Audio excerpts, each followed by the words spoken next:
This is video 3 out of 4 for the PPR orientation for academic programs. In this video, we're going to cover the self-study sections 5 through 9 in academic programs. So section 5 has to do with the program demographics and the common review data set. You will receive during the academic year a common review data set that will be an Excel file from institutional research that will include the trends and data from the program's performance over the last PPR window, so at least the data that we have going back 4 to 5 years for the program. So that will include just a standardized set that you'll find mapped out by tabs in the Excel sheet under course enrollment, the number of degree-seeking students, or otherwise just the number of majors that you have, the graduation rate, so the average graduation rate, the number of students who are graduating for the program over time,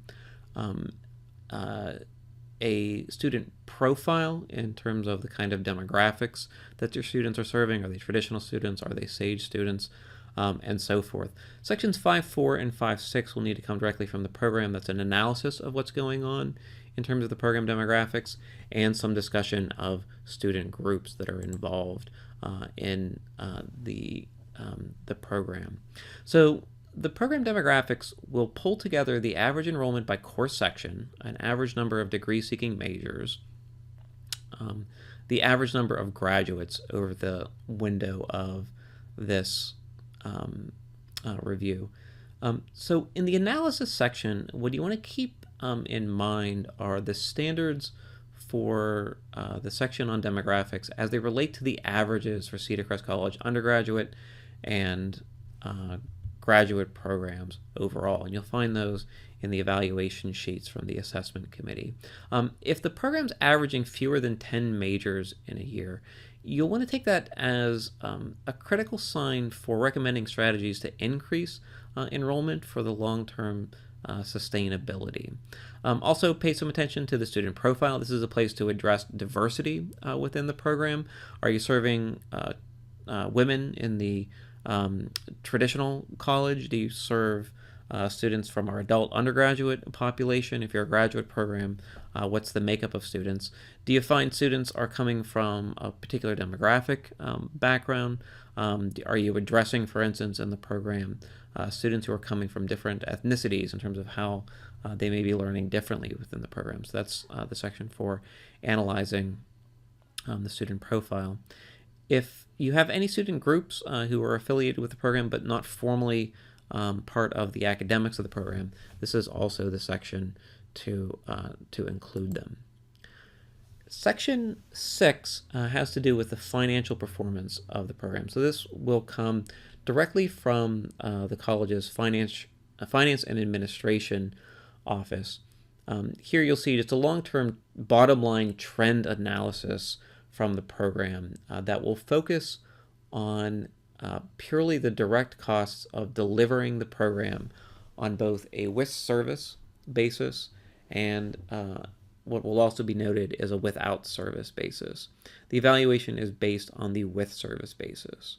So what that means is you'll see either a surplus from the program or a deficit from the program, or I suppose breaking evens, a possibility as well. With service includes all students who are enrolled in program courses for any reason. If they're there because they're completing a program requirement, they certainly show up. If they're there, however, because they're completing, say, a liberal arts requirement, or they're there just because they're interested in the class, or the course is a cognate course to a different program, the with service calculation allocates for that across all students taking classes within an academic year. Without service will give you a sense of if you only looked at declared degree or credential seeking students within the program. So you weren't taking account for whether or not students were there for, say, liberal arts, right? So those would not be counted in the without service. The evaluation of the program in terms of what the assessment committee looks at is based on with service, and that will only look at, again, a bottom line analysis. You should be aware that what's not included here are the shared costs that each program has throughout the college. So that includes things like general use facilities or classroom space, all of the overhead from marketing to recruitment to financial aid to tutoring services and so forth that are shared by the college do not represent a portion of that program financial analysis.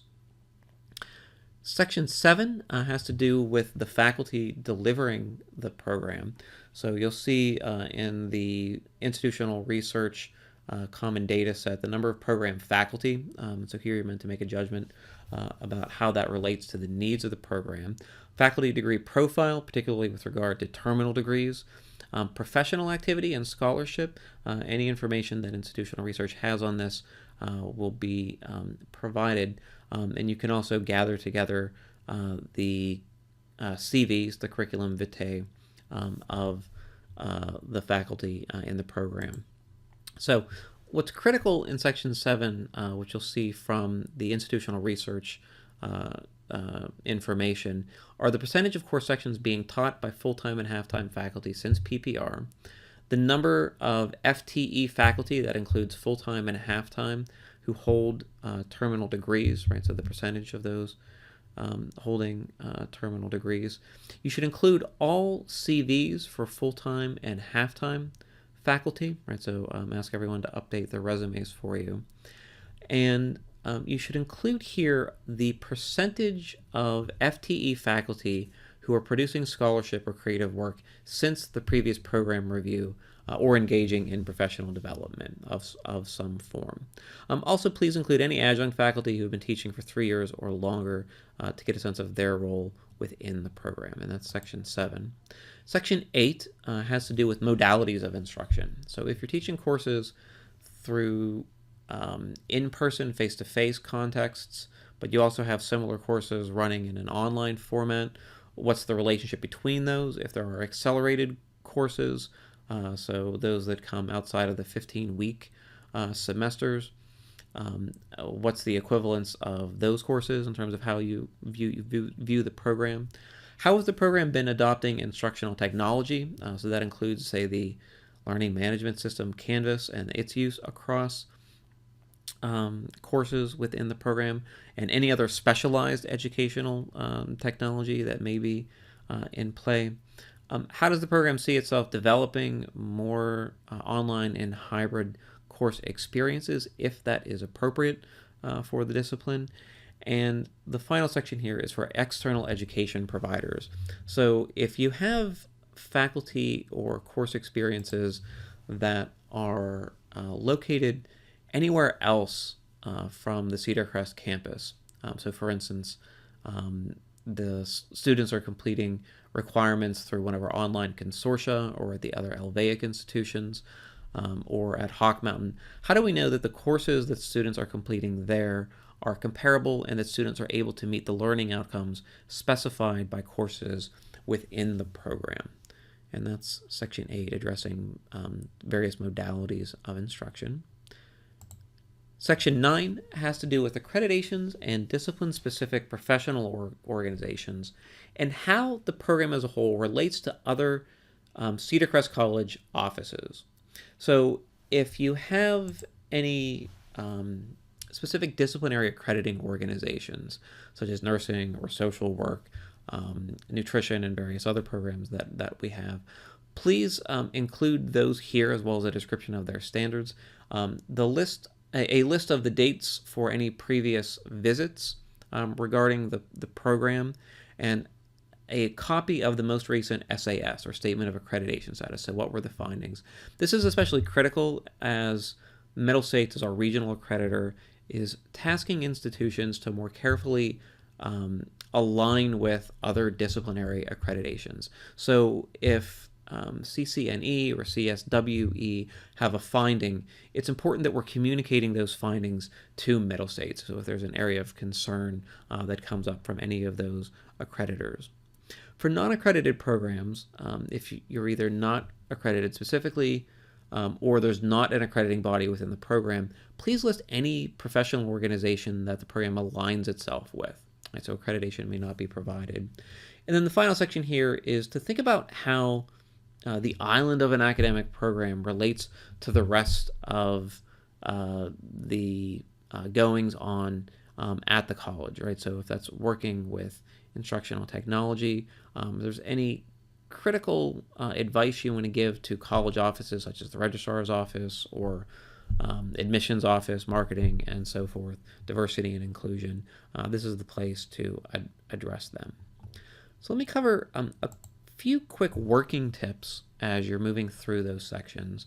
Make sure that this is a collaborative effort. So this should not be one person kind of working alone in terms of pulling these PPRs together. It's very important that this is shared. So even if you're in a program that has few full-time faculty, it's important to pull in the adjuncts who are teaching in the program to get their view of how learning is taking place. For those programs that have a larger number of faculty, think about dividing the work and for sharing that work as you go along. Think about holding monthly update meetings. So here's the project, here's who's handling what, here's what we're finding. And particularly as you're making recommendations, include program stakeholders. So you might think about asking students, well, what would they want to see out of the program, right? Particularly when you're identifying program curricular or resource recommendations. We're also able to support an external review for programs once every other periodic review cycle. So if you're interested in pulling in an outside subject matter expert, we have a stipend that's eligible for both in-person site visit reviews and external reviews that are just a review of the self-study document. You'll want to make a request through the chair to the office of the provost if you're interested in conducting an external review. By the 15th, you want to have a list of 3 possible external reviewers, and you can rank them, prioritize them with regard to who you would want, and issue that to the provost office, who will make a decision about which outside evaluator is appropriate. Finally, on the 15th, you would forward the self-study to the external reviewer and schedule a site visit in the second half of the spring semester. And then finally, the external reviewer will submit a report back to the department chair or program director in the case of graduate programs, and the provost. So how do you submit a PPR self-study document? That'll be the subject of our next video.